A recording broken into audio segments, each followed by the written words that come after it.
Veuillez vous présenter de toute urgence en porte A avant fermeture des portes.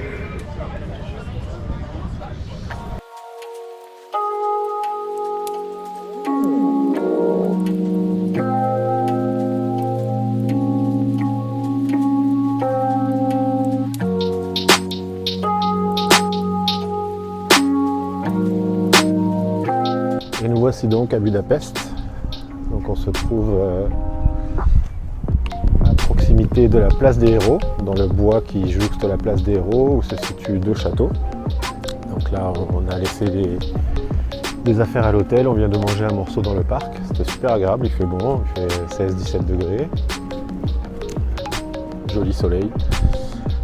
Et on va se balader un petit peu dans le parc avant de rejoindre les bains. Budapest est connu pour ça, il y a plusieurs bains qui sont situés dans la ville. Bon, je vous donnerai le nom tout à l'heure parce que je l'ai plus en tête. En plus c'est un peu dur à prononcer.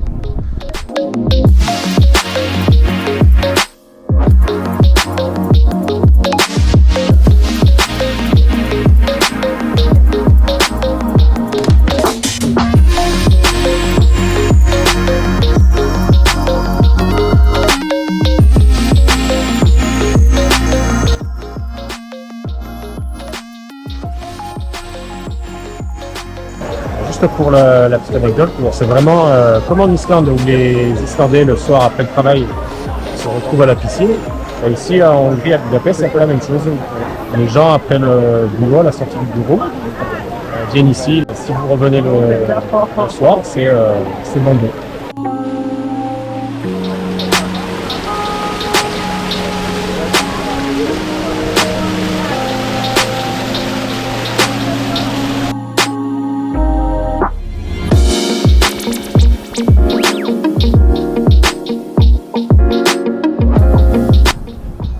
Donc voilà, premier après-midi, on est resté une petite 1h30 au bain. Donc on s'est fait un bain en extérieur à 36 degrés, c'est fort agréable. Et ensuite, à l'intérieur, on était 38 degrés. Et là, c'était très agréable, tellement qu'on s'endormait. Donc là, on vient de quitter les bains qui sont derrière moi. On va passer devant la place des Héros. On va regagner notre hôtel juste pour récupérer la chambre. Et on va repartir de suite. On va aller direction la vieille ville et voir un peu ce que ça donne.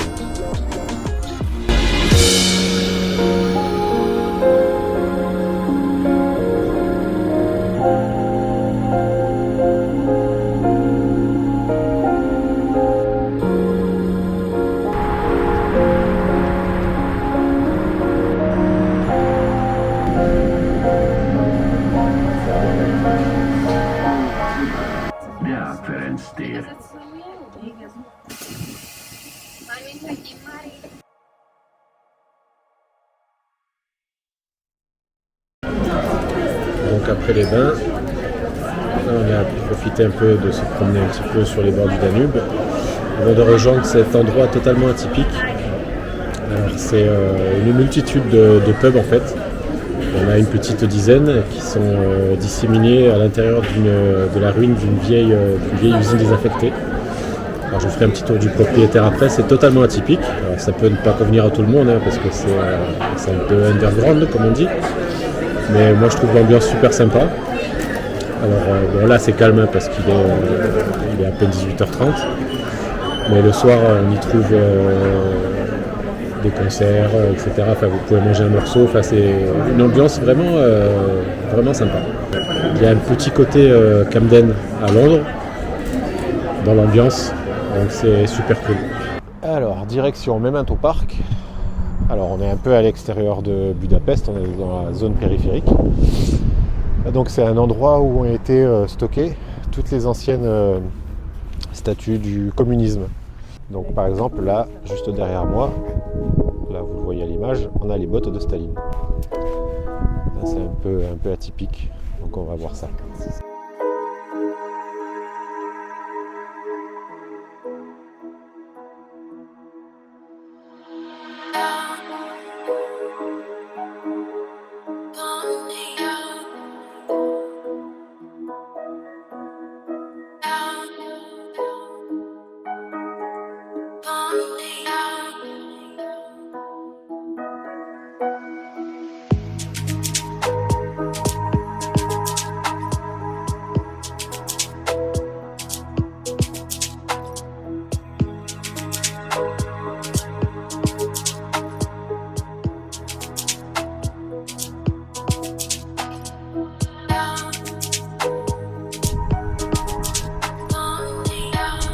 Voilà, donc juste derrière moi, vous avez les bottes de Staline. Donc, quand la statue a été déboulonnée, ils ont pu récupérer que les bottes, parce que tout le reste a été détruit par les habitants de Budapest.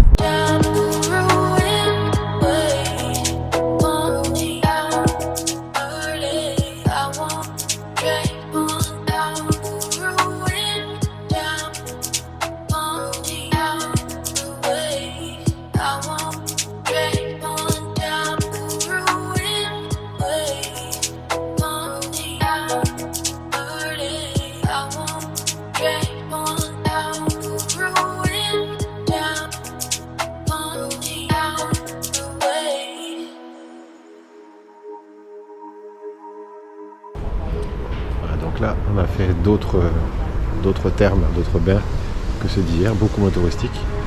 Ça c'est de suite vu déjà sur le prix d'accès. Le prix d'accès pour deux, c'était la moitié de ce qu'on a payé hier. Bon après, c'est sûr, c'est beaucoup moins touristique. Les bains en eux-mêmes, ça fait ça a un style un petit peu mauresque, c'est un petit peu plus très ancien. On y retrouve beaucoup de locaux. Donc du coup, j'ai évité de trop filmer avec la caméra parce que c'est vraiment le lieu de détente, le lieu de cure, etc. Mais c'était vraiment très agréable. Une eau légèrement soufrée, avec un petit parcours à faire. Donc d'abord une eau à 36 degrés, ensuite basculer dans une eau à 32, une eau à 40 et finir dans une eau à 24. Voilà. Des propriétés contre les rhumatismes, bon, j'en ai pas mais c'est pas grave. Par contre moi je sais que l'eau souffrée, moi qui ai un petit peu de psoriasis, ça me fait du bien. Donc voilà, j'aurai le résultat demain ou après-demain de mon côté. Voilà.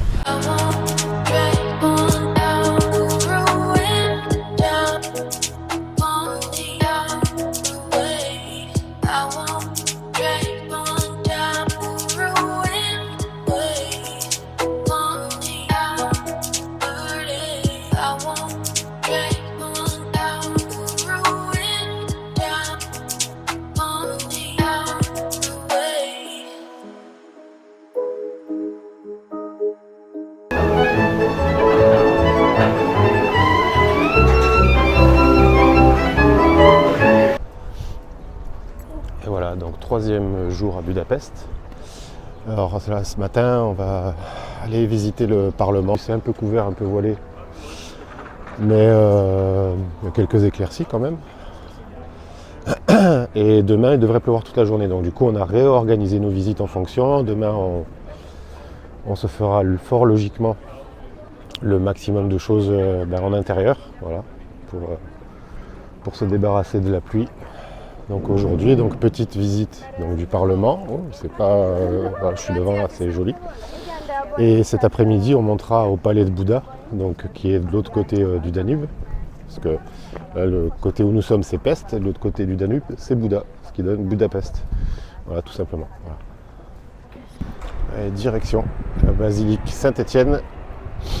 Un siècle pour la construire, vu que le dôme s'est effondré une première fois. Porte le nom de Saint-Étienne en hommage au premier roi de Hongrie.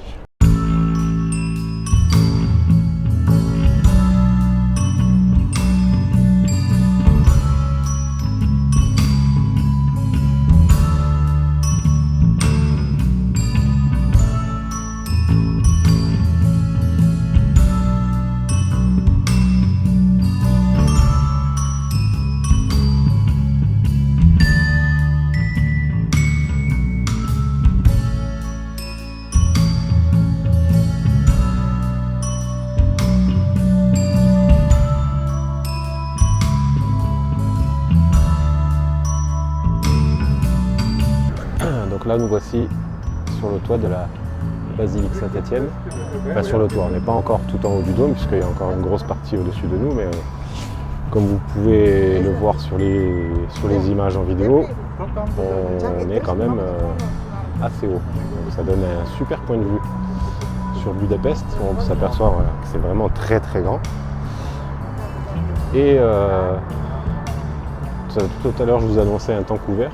Mais en fait, là, c'est en train de virer au beau, donc tant mieux. Voilà, on va pouvoir encore profiter de faire plein de choses en extérieur aujourd'hui. Le pont des Chênes est en réparation, il est inaccessible aux piétons. Ne peuvent y circuler en ce moment que les taxis et les bus. Donc je vais essayer de faire une vue un petit peu plus haut sur un point haut du pont lui-même. Voilà, donc c'est dommage, on ne peut pas traverser à pied, c'était le seul moyen de le traverser, c'était un bus.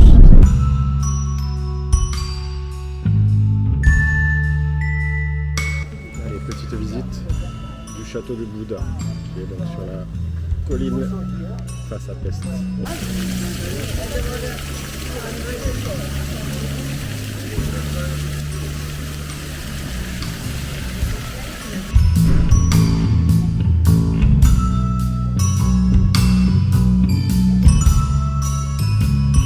Voilà, donc là de ce côté on a les poubelles. C'est original pour la cour intérieure d'un château. Ce n'est pas le plus entretenu des monuments que nous avons visités ici à Budapest. Ça part en décrépitude. C'est curieux, ouais. Ça dénote un peu avec le reste de nos visites. Mais bon, c'est comme ça.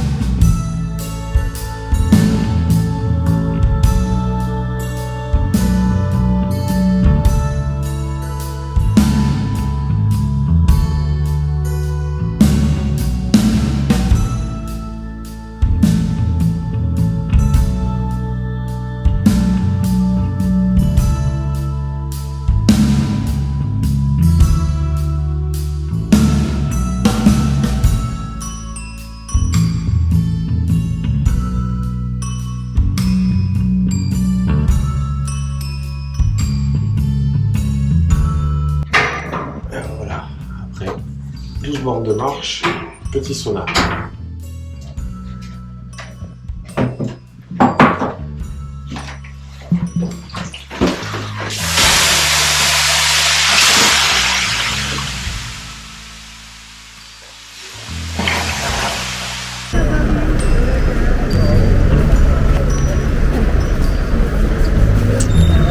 Et nous voici devant la plus grande synagogue d'Europe.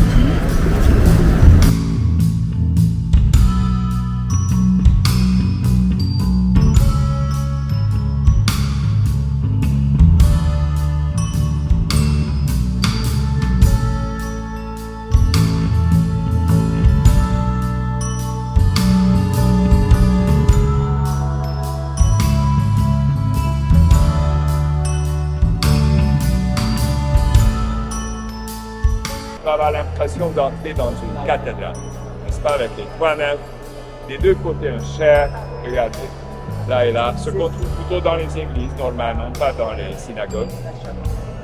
Là-haut, vous avez les orgues. Cet instrument serait absolument inimaginable dans une synagogue traditionnelle, mais absolument. Donc voilà, là on visite une deuxième synagogue, un peu plus petite, beaucoup plus traditionnelle. Et beaucoup plus orthodoxe.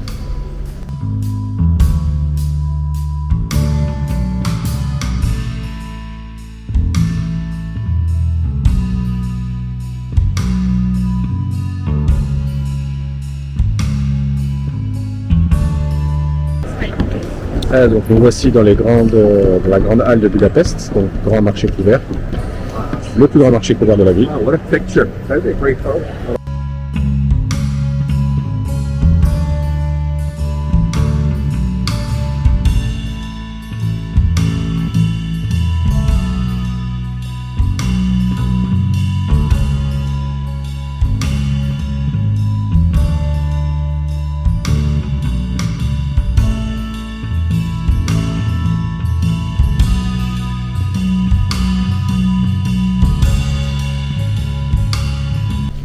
Et nous voici d'autres fameux bains, les bains Gellert, sont situés donc au bas de la colline de Bouddha, de l'autre côté du pont de la Liberté.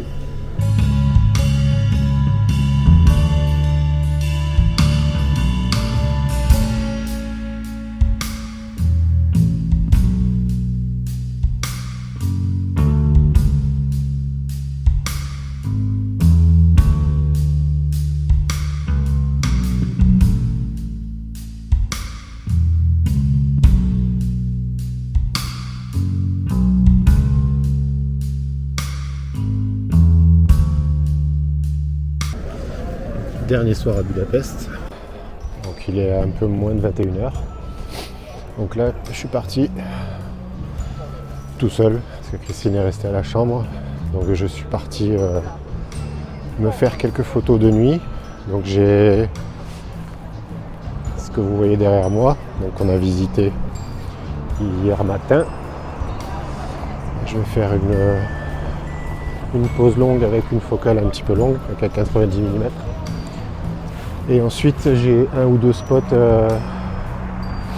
à l'iTrail à faire, donc je verrai si j'ai le temps d'en faire un ou deux suivant la météo, parce que la météo est incertaine. Bon, là il s'est arrêté de pleuvoir, on a eu de la pluie quasiment toute la journée, là depuis 20h il s'est arrêté de pleuvoir, donc avec un peu de chance j'aurai le temps de faire ce que je souhaite faire. Voilà. Voilà, donc me voici au pont de la Reine Elisabeth. Donc je suis en train de faire du light rail. Alors, pour ceux qui ne savent pas ce que c'est, donc le light rail tout simplement, c'est se servir des phares des véhicules en mouvement pour dessiner des traits de lumière. Donc il faut essayer de trouver un spot assez géométrique, se mettre un petit peu en hauteur pour que ça donne quelque chose de sympa au final. Alors moi j'ai le gros avantage avec mon petit boîtier Olympus, c'est d'avoir un mode light rail. Donc en fait, j'ai pas besoin d'empiler des clichés sous Photoshop ou alors d'attendre le bon moment au niveau de la circulation, attendre que j'ai un bon flot de véhicules d'un côté et de l'autre, etc. Donc en fait, mon appareil photo me fait une exposition propre, donc sur les lumières sur la photo. Et ensuite, il ne récupère que les hautes lumières, donc il empile un nombre plus ou moins important de clichés les uns sur les autres directement dans le boîtier. Ça me sort un RAW que je peux ensuite traiter comme je le souhaite. Et le gros avantage, c'est que quand à l'écran, je vois quand mon cliché est bon pour moi. Je vais essayer de vous montrer de filmer l'écran de l'appareil photo.